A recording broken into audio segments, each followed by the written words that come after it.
well met, everyone. Welcome to Geek Thyself, a podcast by a nerd for other nerds that love geeking out over random facts and esoteric trivia. My name is Heather, and I'll be your host as we journey into the wondrous land of information.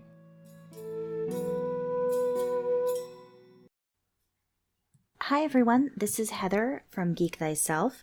Before we start off with this week's topic, I just wanted to correct something that I accidentally left out of last week's episode. Normally, I've been giving you guys the source book or information on where I found my sources at least so that you could look it up on your own if you wanted to. Last week, I forgot to mention that the primary source I used for the yokai episode was Yokai Attack, the Japanese Monster Survival Guide. It's a book by Hiroko Yoda and Matt Alt. And it's a really good book. There's some cool looking artwork in it. I recommend checking it out if you found the topic really interesting. The other sources are primarily my own information from over the years. The Yuki Onna is actually not in Yokai Attack, but I've read up on it on my own because I like the subject. So I just knew that story and that information from various sources, and I don't know specifically which ones. Similarly, the childhood story that I know of the two goblins, the two Tengu, whatever word you want to use for them, that came from my own knowledge, not from a book. Well, from a book when I was a kid, but I don't know all the details. So if you want to look those up, I definitely recommend checking out the Yokai Attack book. It had a lot of great information. And with that, we're going to go into this week's topic. Just south of San Francisco is San Jose, California, the heart of the Silicon Valley. A technological mecca for a lot of people, and nestled in the middle of the high-rises and the malls and the urban development and technology is a 160-room mansion built in the late 1800s and early 1900s. Very lavish, very beautiful, and very mysterious. For anyone familiar with the area, I'm talking about the Winchester Mystery House.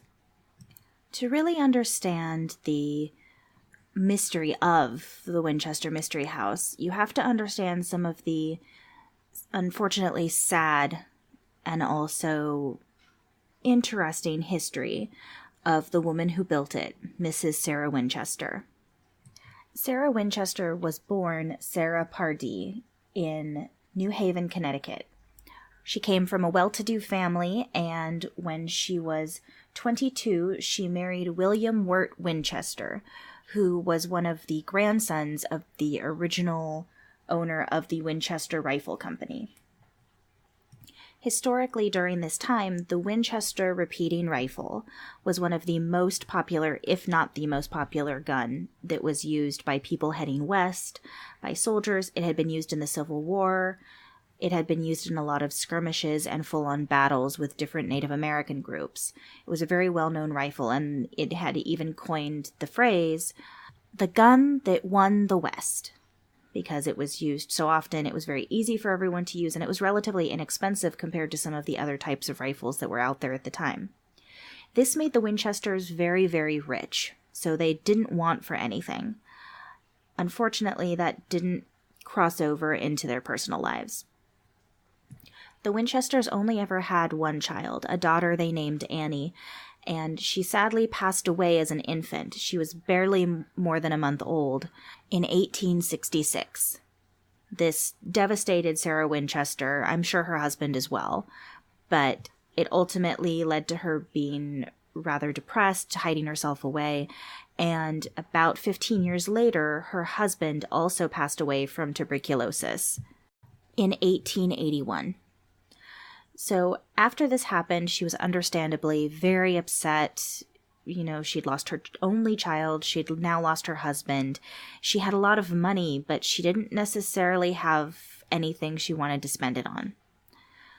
And she ended up visiting a psychic, which was something that was very popular during that time frame, during the late 1800s, early 1900s, Victorian age. It was very popular to do seances and things like that. It was a big, big fad. So she went and saw a psychic in Boston who, according to the stories, told her that the reason her husband had died and the reason her daughter had died was because the spirits of all of those killed by Winchester rifles had come back to haunt them and cause them problems. Essentially, the psychic told her, again, per the stories, that these ghosts of those killed by the Winchester rifles had sought vengeance and had done so by taking away her daughter and her husband.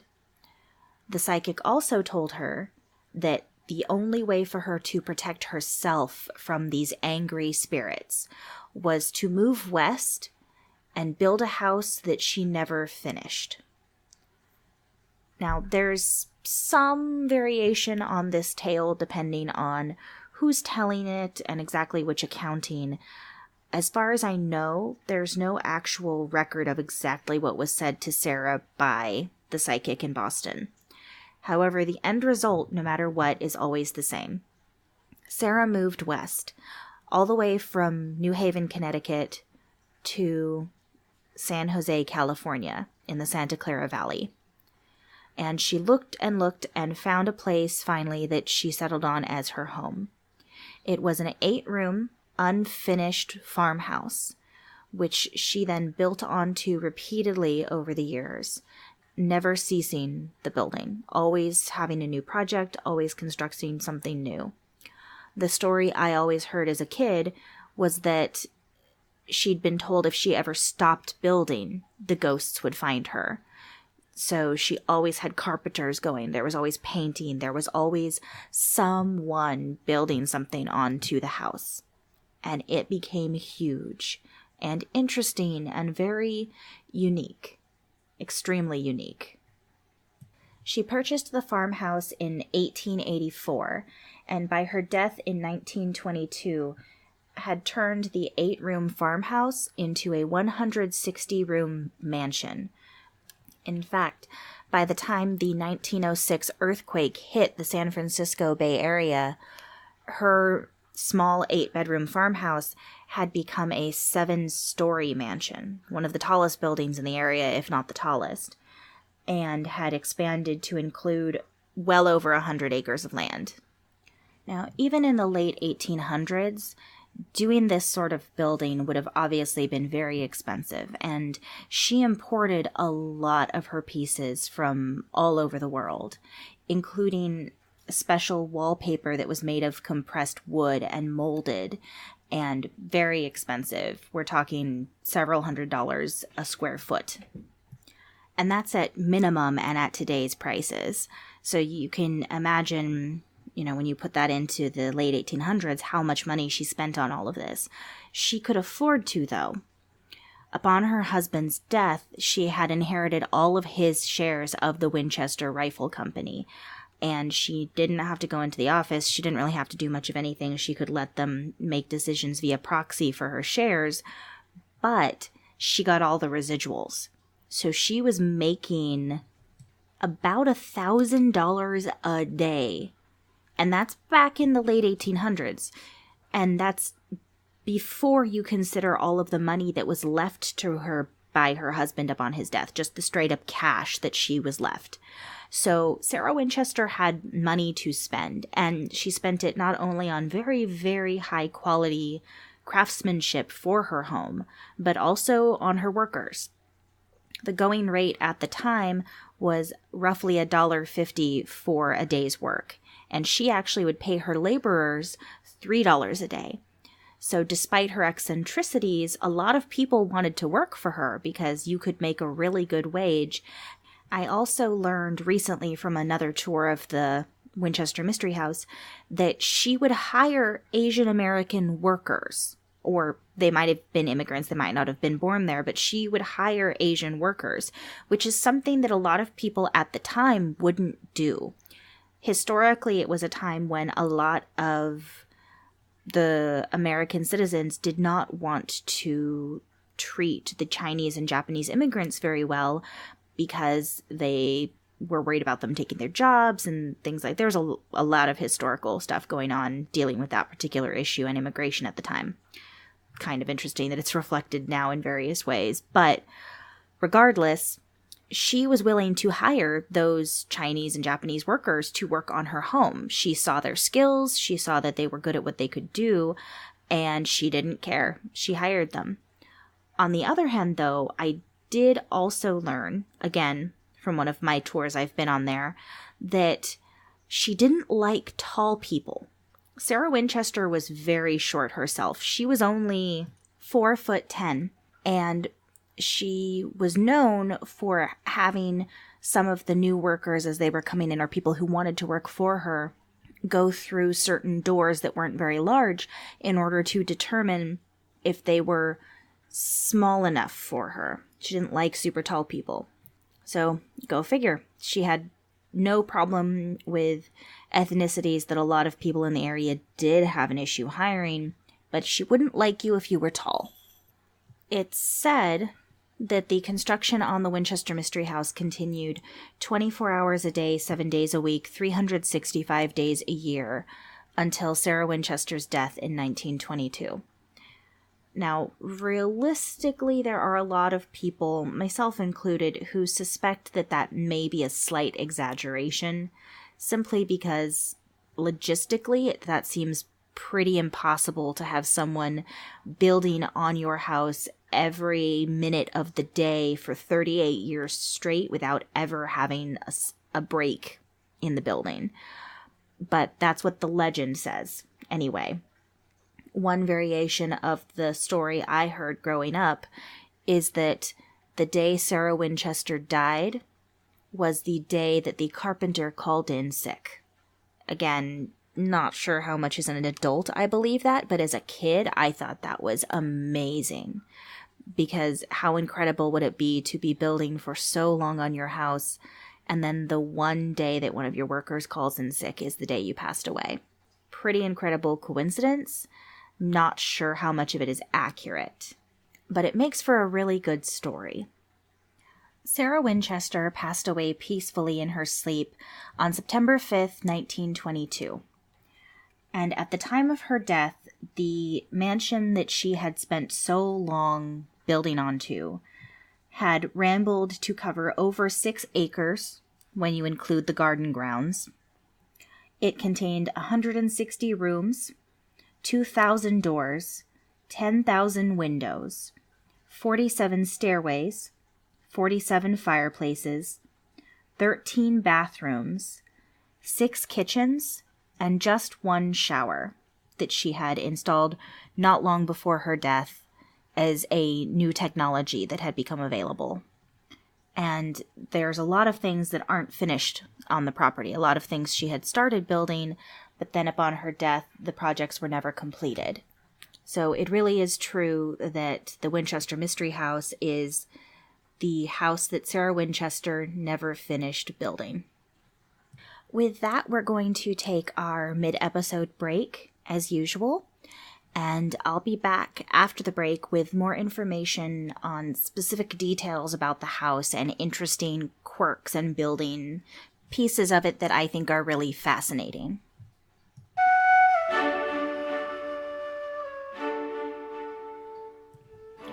Okay, everyone, so last week I talked to you about some of the Nerdsmith subscriptions and that there's different levels and you can sign up on our website, nerdsmith.org. This week, I want to start telling you about our subscription drive, which is going to start on April 16th. Now, during the subscription drive, you can sign up, and in addition to access to all the things we offer year-round, you also get some sort of special merchandise. It'll be exclusive Nerdsmith merchandise that you can only get during the subscription drive, so definitely want to keep your eye out for that. Also coming soon is our Threads in the Veil audio drama, which is going to tangentially shadow the antics of the Shenanigoons Active Play podcast. It's being produced by Angela, one of our Nerdsmith directors, has some great voice actors. It's going to be really interesting and give you a little more insight into the world of Veil, where the Shenanigoons takes place. So I definitely recommend that you check that out as well. All of this information and the audio drama, when it becomes available, are going to be on our website, nerdsmith.org. And for the podcast, you can also go to iTunes or anywhere else that you download your podcasts. And with that, back to the Winchester Mystery House.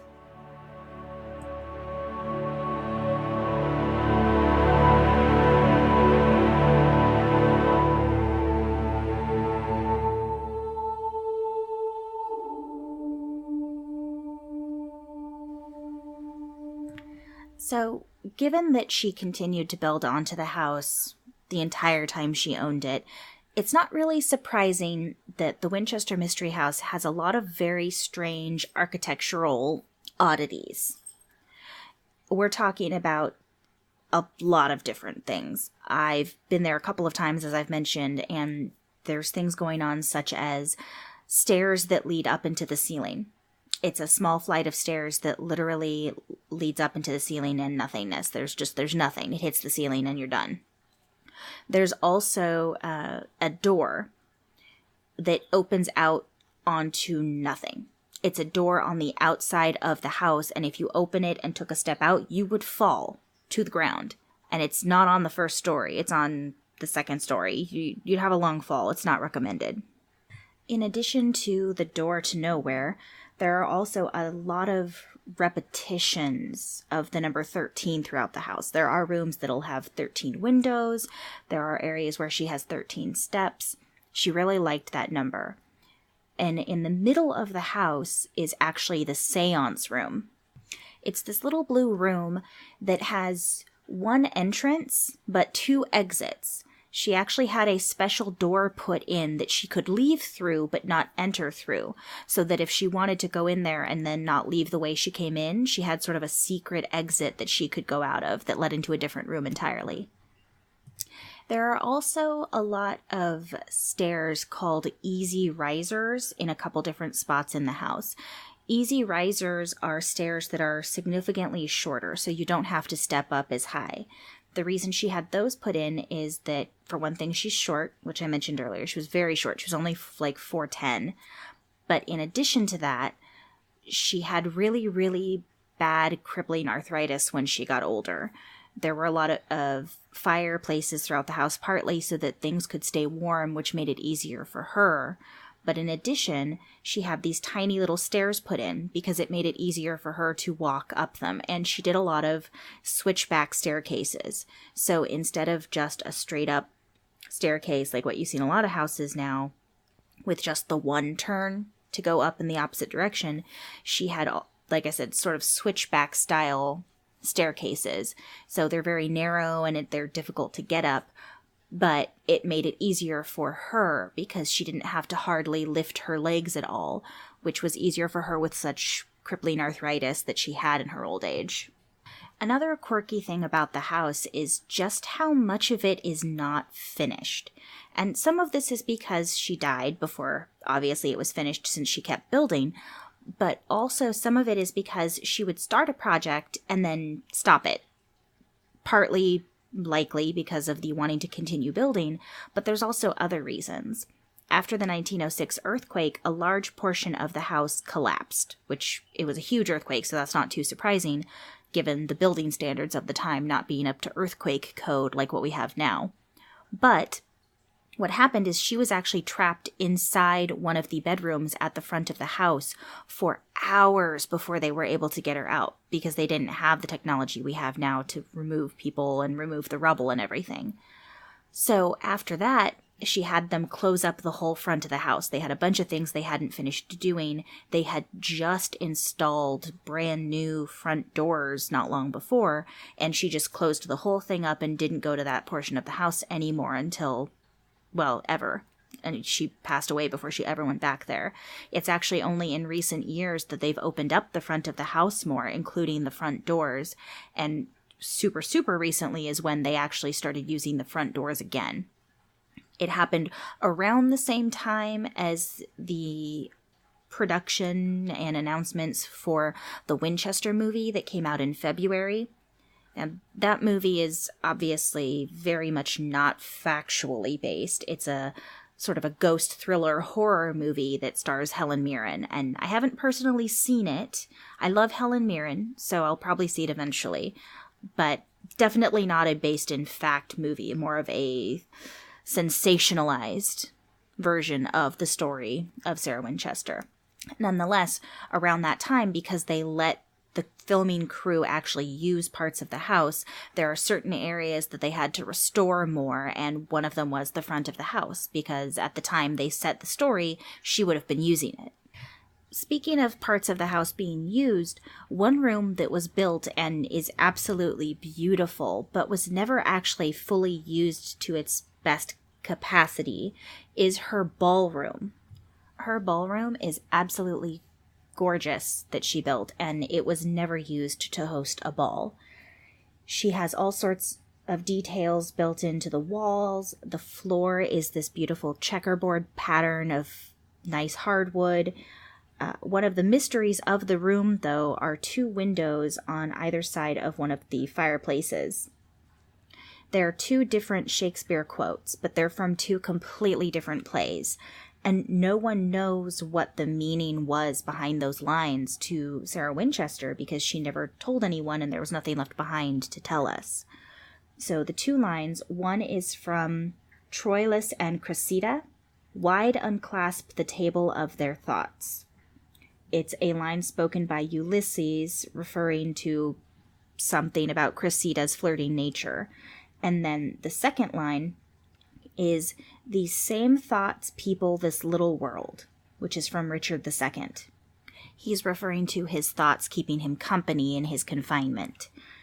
But beyond what these lines refer to in their plays, no one knows exactly what Mrs. Winchester thought when she chose them to be put into these very, very detailed stained glass windows. The ballroom was also at the front of the house, so one possibility for why she never used it is that after the earthquake, she closed it up along with the rest of the front of the house.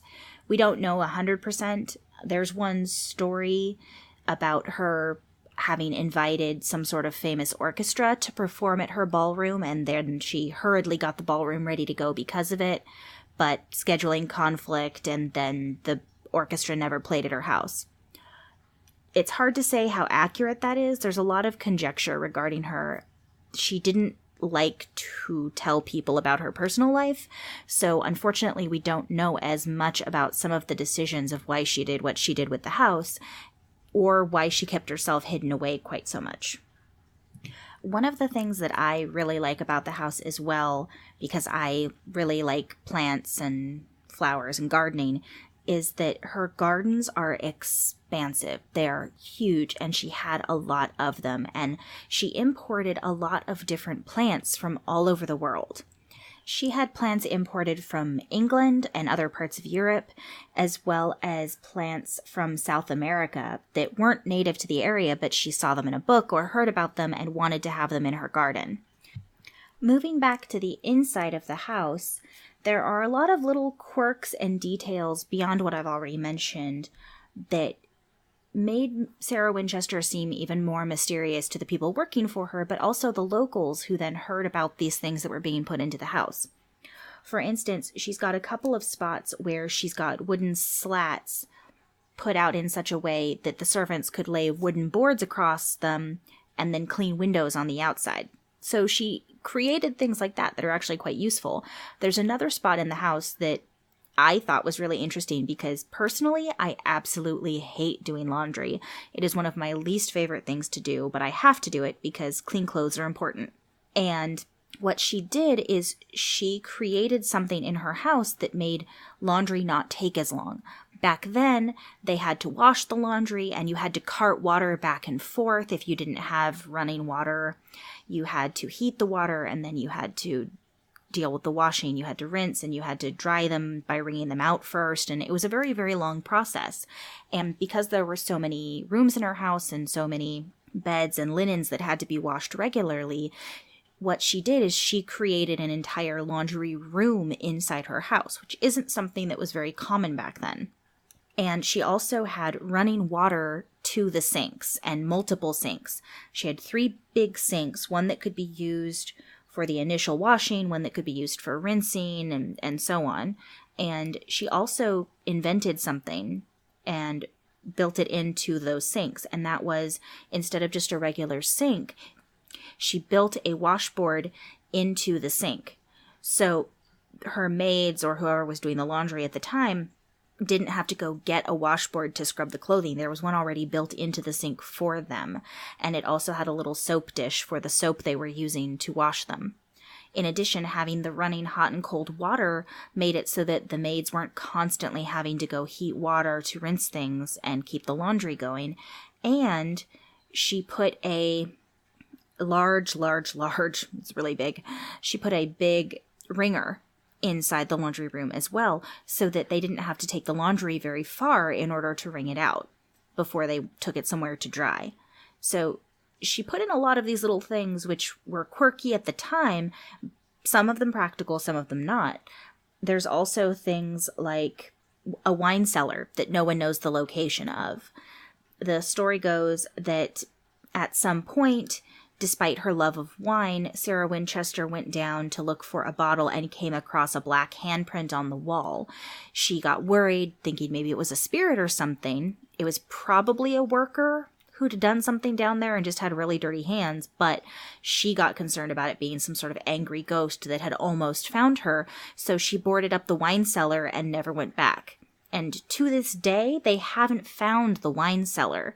And she had a lot of money and expensive taste in wine. So somewhere under the Winchester mansion, there may be some like $1 million bottles of wine by now. Who knows? Because they're so old. Another story that I really like is of how quirky a boss she could be in terms of picking who was going to work with her. One of the stories from the book I used is that when she was trying to hire a new gardener, she had 3 different applicants, and she told all 3 of them to plant a row of cabbages upside down. The first gardener did it without even hesitating. He didn't question it, he just did it because she told him to. The second gardener refused to do it because you don't plant cabbages upside down. The third gardener told her, "I'll do this, but you might want to consider doing it this way because usually they get planted with their roots in the ground, not upside down." And she ended up giving the job to the third gardener because he was willing to speak his mind and let her know his opinion, but at the same time, he recognized that she was the boss. So when she told him to do it, he would do it. With that, I'm going to call an end to this episode. I don't want to give away too much about the Winchester Mystery House beyond what I already have, partly because if any of you decide to go at any point, I want you to get to see some of the mystery and still learn some of the interesting quirks about it. Now, if you don't think you're likely to go to the Winchester Mystery House anytime soon and you would like more information on it, as well as perhaps supporting their funding, because they're only funded by the tours they give and donations, they don't get money from the state or anything like that, then I would recommend looking them up online. I believe you can buy this book online as well as inside their visitor's shop where I got it, but it's a book called The Winchester Mystery House, The Mansion Designed by Spirits. And it's available at their gift store. And like I said, I believe online as well on their website. And it's an interesting read. There's a lot of information I couldn't include because, again, I only have a half hour, so I'm, not going to be able to fit it all. But I definitely recommend checking out that book if you want to know more. There are also biographies of Sarah Winchester's life that are going to be a little more historically accurate than the movie that just came out earlier this year. Nothing against Helen Mirren, though. I love her as an actress, but I do believe that though her portrayal was good, it's not likely to be super accurate, given that it's a horror-based ghost movie. So there's that. Again, I hope you enjoyed this topic, and I will be back next week. Please remember to check out the other wonderful podcasts and productions here at nerdsmith.org. I'll be back next week with a new and interesting topic, and until then, don't forget to geek thyself.